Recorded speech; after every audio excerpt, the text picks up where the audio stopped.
Ladies and gentlemen, this lizard that you're looking at is exploding in the southeastern part of the US. They believe they got there from people having them as pets and then deciding to, just throw them out in the wild. And they have since exploded in their population. They are native to Argentina. I kept looking at this thing and looking, and I said, I've seen this before. I've seen it. I went to school with someone that had one of these as a pet. I did. Because I kept saying, I know I've seen this thing before. Yeah. And this was many years ago. I went to school with a guy. We must have been in junior high school. And he had one of these. I knew it looked familiar. I kept saying, I know I've seen this before. All right. So this came out in the New York Post, November 20th, 2020. A species of large ravenous reptiles are popping up in large numbers in the southeastern US after escaping or being released from captivity. The Argentine black and white tegu can grow up to 4 feet long and distinguished by its spotted scales. Scientists say the ferocious, they're very ferocious and eat everything in sight. They eat everything, posing a threat to farmers and native species in Florida, Georgia, South Carolina, Alabama, Louisiana, and Texas. That's where they've been spotted. Wow. But they believe they actually started in South Florida and just spread to the other states. The Argentine tegu have been breeding in South Florida for more than a decade, but have recently been spotted in Georgia and South Carolina for the first time after escaping captivity or being released by pet owners. And this is according to National Geographic. There have been other isolated sightings across the deep South, leaving biologists to conclude the creatures have been breeding far beyond the Everglades.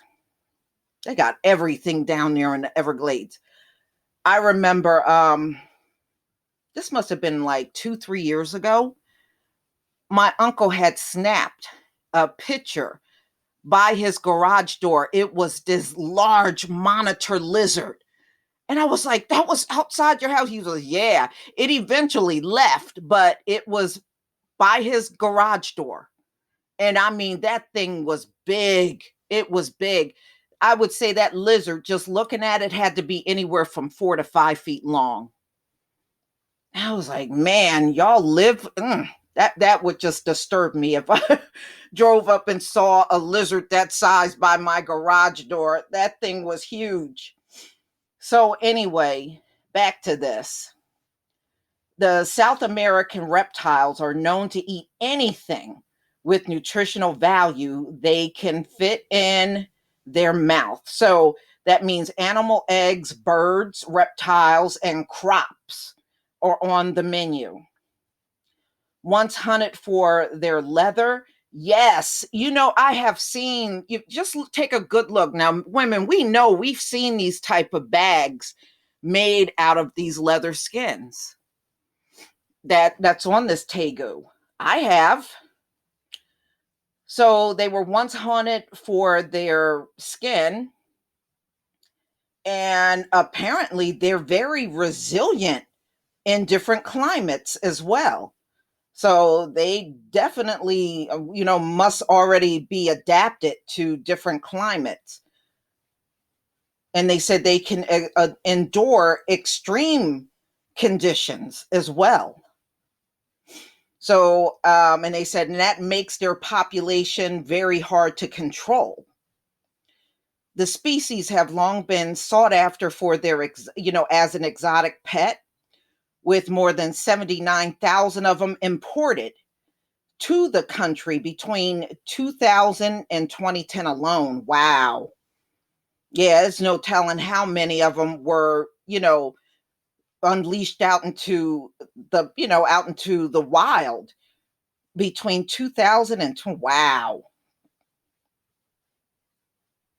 So only a small fraction of them escape or are released. But the United States Geological Survey says the problem is worsening and the entire Southeast region is at risk. In Venezuela, the Argentine Tegu is known for sneaking into chicken coops and stealing eggs, earning them the nickname El Lobo, okay, or the chicken wolf. Okay.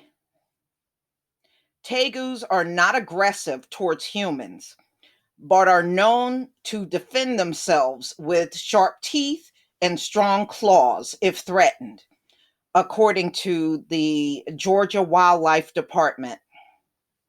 Wildlife officials around the country are, starting public awareness campaigns and trappings and tracking tegus uh, to better understand their behavior in an attempt to control their populations.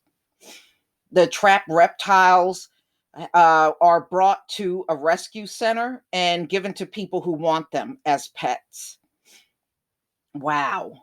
What do you feed these things exactly if you got them as a pet?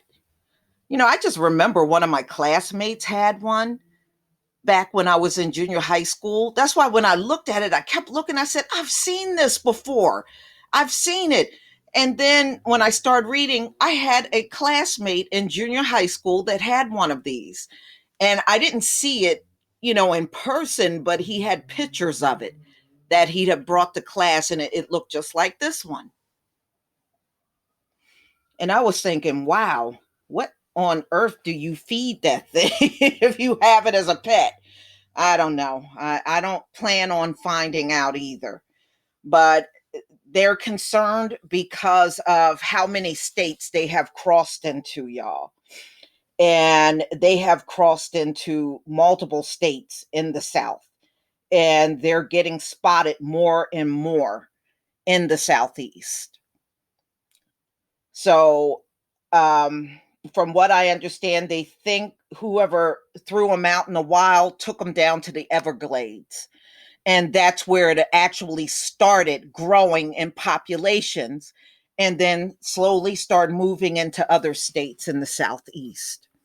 But y'all, please tell me what you think. It would freak me out if I went outside and one of these things were out there running around. Please leave your comment and subscribe. Don't forget to hit on the notification bell, and I'll see you on the next video. Peace, family.